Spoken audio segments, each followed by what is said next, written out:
نحمده ونصلي على رسوله الكريم الصلاة والسلام عليك يا جدي يا رسول اللہ۔ محترم حاضرین اور ناظرین اور سامعین اکرام، اللہ تبارک و تعالیٰ کا بے حد مشکور ہوں کہ اس نے مجھے آپ لوگوں تک کچھ پیغام پہنچانے اور آپ لوگوں کو سننے کی توفیق عطا فرمائی۔ اکثر اوقات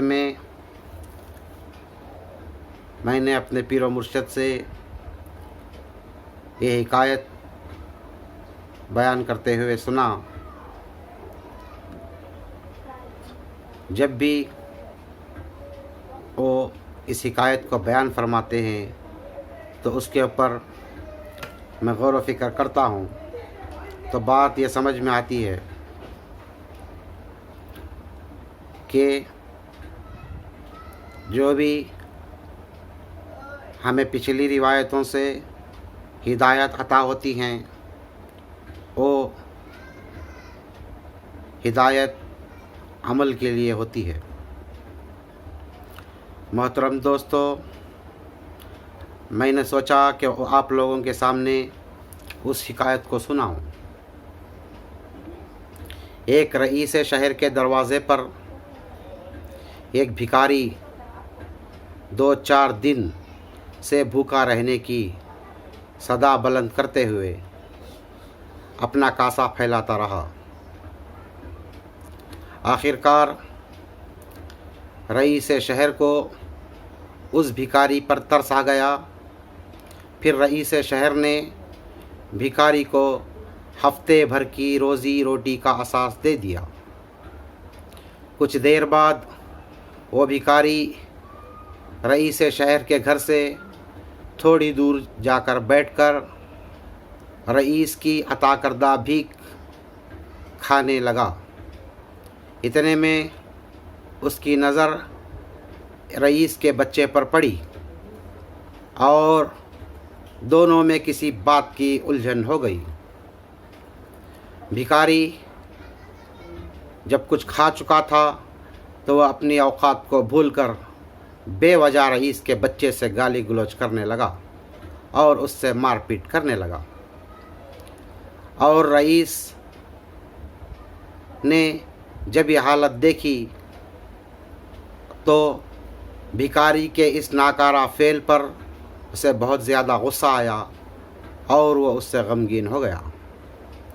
جو کچھ اس رئیس شہر نے اس بھکاری کو عطا کیا تھا سب کچھ چھین کر راستے کے کتوں کے سامنے ڈال دیا۔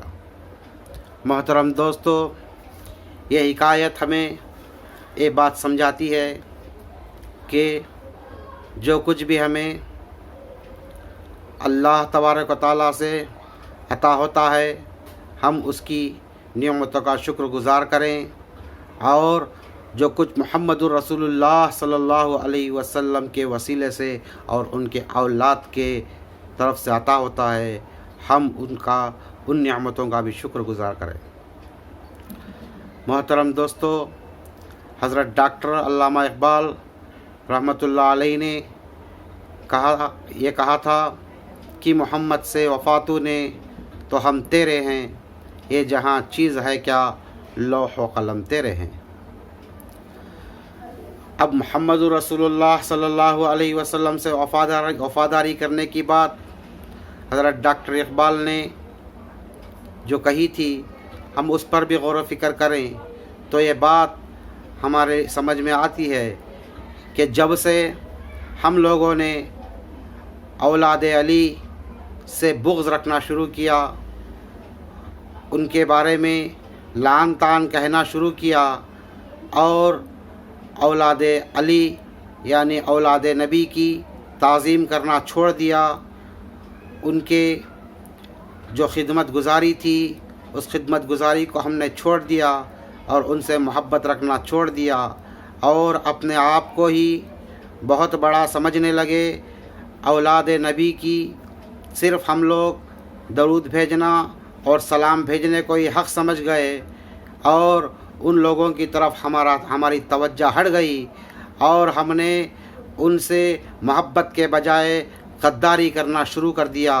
तब से अल्लाह तबारक व तआला ने हमसे हमारा माल छीन लिया, हमारा मुल्क छीन लिया, हमारा माशिरा छीन लिया, हमारा माहौल छीन लिया और हमें जो इल्म अता किया था वो इल्म भी छीन लिया और जो हमारी हेल्थ थी उस हेल्थ को भी ले जाकर उन कुत्तों के सामने डाल दिया, हमारे इल्म को उन कुत्तों के सामने डाल दिया, हमारे मुल्क को उन कुत्तों के सामने डाल दिया और हमें उनका ग़ुलाम बनाकर हमें हाथ बांधकर खड़े रहने वाला बना दिया। ये दरअसल औलाद अली से गद्दारी करने के नताइज हैं जो आज हम भुगत रहे हैं। हम ये समझते हैं कि हम नमाज़ों में कोताही करते हैं तो अल्लाह तबारक व तआला हमें अज़ाब दे रहा है। मोहतरम दोस्तों, नमाज, रोज़ा, हज, ज़कात से हमें कोई एतराज़ और बैर नहीं है, लेकिन जो नमाज उनके औलादों ने अता फ़रमाया उस नमाज को तो हम मान रहे हैं लेकिन उनके औलादों को नहीं मान रहे हैं।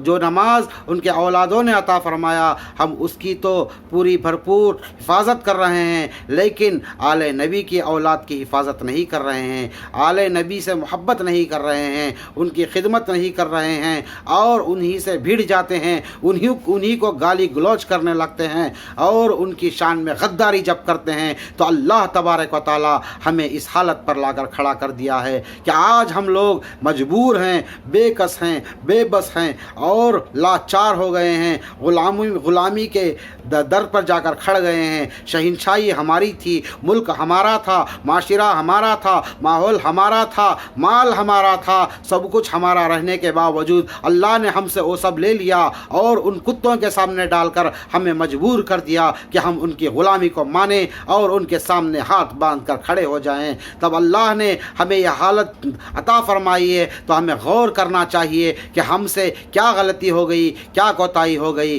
तो बात ये समझ में आती है, सरकार दो आलम सल्लल्लाहु अलैहि वसल्लम ने फरमाया, मैं तुम लोगों के दरमियान दो चीज़ें छोड़कर जा रहा हूँ, एक है मेरी अहले बैत और दूसरा है कलामुल्लाह। जब तक तुम उनको मजबूती से पकड़े रहोगे तो कभी तुम गुमराह नहीं होगे। तो हमने औलाद रसूल को छोड़ दिया और कुरान करीम को तो पकड़ा है, लेकिन कुरान करीम के समझाने वालों के साथ गद्दारी करते हैं और उन लोगों से बेवफाई करते हैं और उन लोगों से मोहब्बत नहीं करते। इसी बात को अल्लामा इकबाल ने फरमाया कि मोहम्मद से वफा तूने तो हम तेरे हैं, ये जहाँ चीज़ है क्या लौह कलम तेरे हैं। तो मोहतरम सामाइन, हमें मोहम्मद से वफ़ादारी करने का, औलाद रसूल से उनकी खिदमत गुजारी और उनके पास बैठकर उन लोगों के हालात को सुनने और उनके परेशानियों को समझने और उन लोगों की मदद करने की तौफीक अता फरमाए और औलाद रसूल की इत्तबा करने वाला बनाए और हमें आले रसूल से मोहब्बत करने वाला बनाए, आले रसूल की चाहत में रहने वाला बनाए। आले रसूल से गद्दारी हमारी मौत है, आले रसूल से वफ़ादारी हमारी हयात है। तो अल्लामा इकबाल ने यही फरमाया था कि मोहम्मद से वफ़ा तूने तो हम तेरे हैं। तो अल्लाह तबारक व तआला फरमाता है, जो मोहम्मद का वफ़ादार होता है वो मेरा वफ़ादार होता है, जो मोहम्मद का वफ़ादार नहीं होता वो मेरा वफ़ादार नहीं होता। जो मोहम्मद के चाहत में रहता है वह दरअसल मेरी चाहत में रहता है, जो मोहम्मद के आल का दुश्मन है वो मेरा दुश्मन है। जो मोहम्मद की आल से दुश्मनी करेगा उससे मैं ऐलान जंग करूँगा। मोहतरम दोस्तों,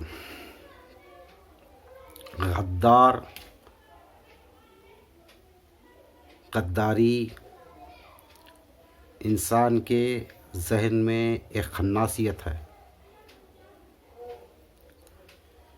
वो खन्नासियत इंसान से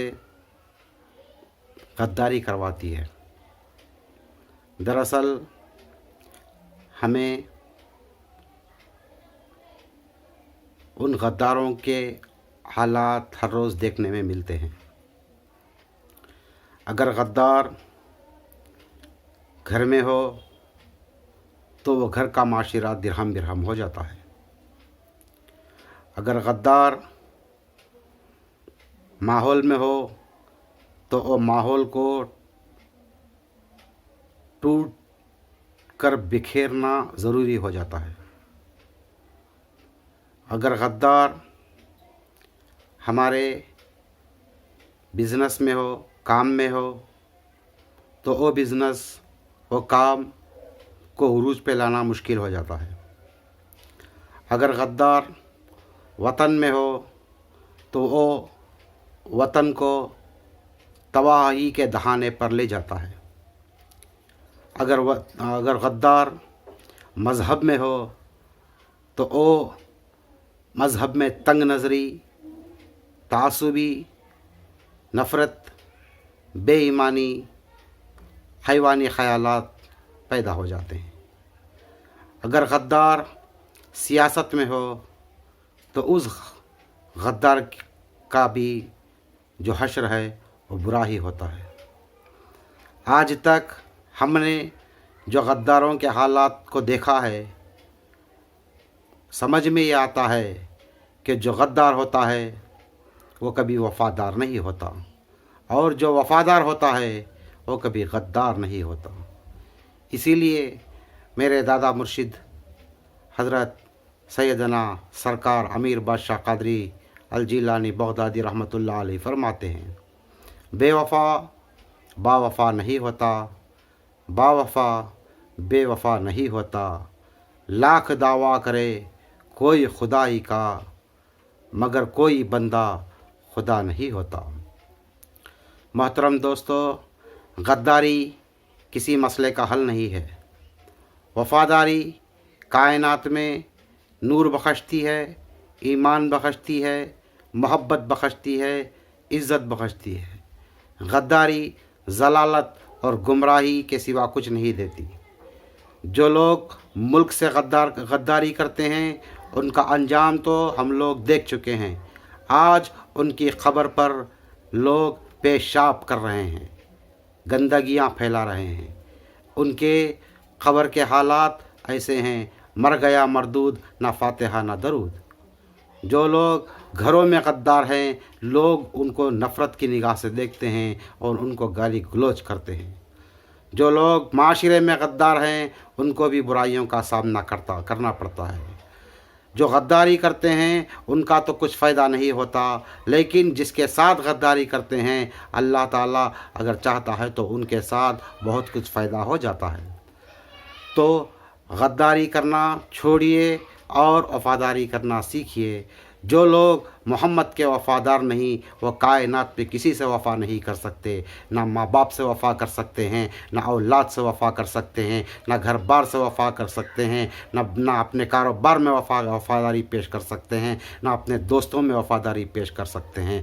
जो तो लाजिमी यह है कि मोहम्मद के वफ़ादार बने, आले मोहम्मद के वफ़ादार बने, और आले मोहम्मद से जो गद्दार हैं वो गद्दार कायनात में हर जगह रुस्वा हैं। अल्लाह हमें गद्दारी की रुस्वाई से बचाए और आले मोहम्मद की इत्तबा अता फ़रमाए और उनकी खिदमत में ज़िंदगी गुजारने की तौफ़ीक़ अता फ़रमाए। वमा अलैना इल्लल बलागुल मुबीन।